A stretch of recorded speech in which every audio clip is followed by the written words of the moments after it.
Gosh, well, I know in Idaho you think fire season's the summer, and you know October's one thing, November's another, but in December, you know, unheard of. Pretty rare, and it is rare to have. I mean, you know, we're talking about wildfires that are going to go down in history in California as some of the, you know, the latest, largest ones on record, and the devastation is pretty unimaginable, I think, especially at this time of the year. It's pretty rare for us to see big fires like this in December, even in California. But a lot of it has to do with the same area of high pressure, the same weather pattern that's influencing our weather around here, just providing a much different spin down there, and it's one that's pretty dangerous. So we'll start there with the forecast and kind of explain how this all works and how, yeah, we can be talking about an inversion and cold temps here, but fire and extreme fire danger and strong winds down there. So across the country, if you want to look and say, hey, where is winter? Where is that winter weather? Maybe you're not a fan of snow, but where is it? Well, it's in the Great Lakes region. We're looking at some lake effect snow up near that area. We could see 18 inches in some of the heaviest hit spots. So that's where the cold is. The stormy pattern setting up along the eastern seaboard and parts of the southwest.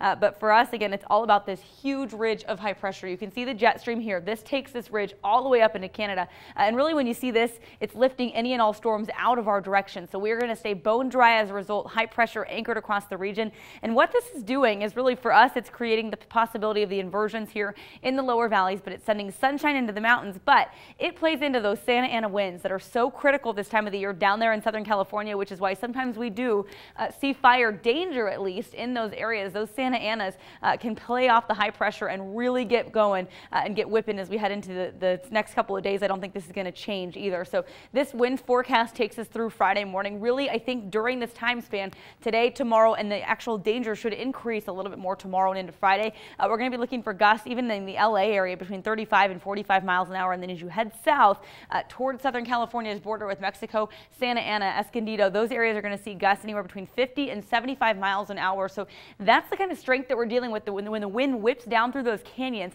It just allows that fire to spread so rapidly. It can become so dangerous. And then, of course, you talk about low humidity levels. A lot of these areas we were saying earlier have not had rain in several months, or at least much, if any.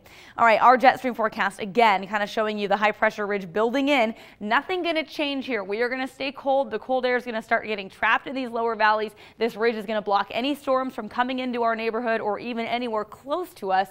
So instead, yeah, we're talking about this stagnant, stubborn inversion that's going to send those colder temperatures into the valley and the warmer ones up into the mountains. We also know it comes with other side effects like the low cloud deck, the fog in the mornings, the hazy sunshine. So I'm expecting more of that to become things we notice in the coming days. For now, we are going to watch our temperatures. Well, they'll stay about normal today. Boise topping at about 37, McCall in the low 30s. But look, tomorrow we get even with McCall. And this is just an example to show even some of our mountain valleys are going to be warmer than us here in the lower valleys. So we're down to the low 30s from here on out. And I wouldn't be surprised to see our temps dip into the upper 20s if this inversion really does lock in pretty strong. Mountains, meanwhile, are going to be above average, seeing sunshine and temps in the mid 30s. So that's just kind of one of the effects of this temperature inversion. It flips everything on its head. So suddenly the mountains become warmer and the valleys become colder. By the way, I'm thinking mountainous areas above 4,500 feet should be kind of lifted out of this inversion. Areas below that will be stuck in it. So right now, pretty quiet on the satellite radar, noticing a little bit of light cloud cover or what could be a little bit of haze out there toward the Camas Prairie and the Magic Valley. Otherwise, today, I think we should still see some sunshine out there here, at least in the Boise area. This will start to impact the lower Treasure Valley and the Weiser Basin first and foremost. But for us, enjoy the sunshine if we see it today with a little bit of haze out there. High of 37, but the wind chills will keep those temperatures stacked a few degrees lower. So do be aware of that could play into things a little bit today across the region, though. We're going to start to see those temperatures aligning a little bit more between the valleys and the mountains today, but especially by tomorrow. So for your Thursday, we're looking at a high of 33. From there, we stick in the low 30s. We're going to be watching for the patchy fog in the morning, some of that cloud deck hanging around in the afternoon for those hardest hit spots. The lowest elevations is where the cloud deck will sink first.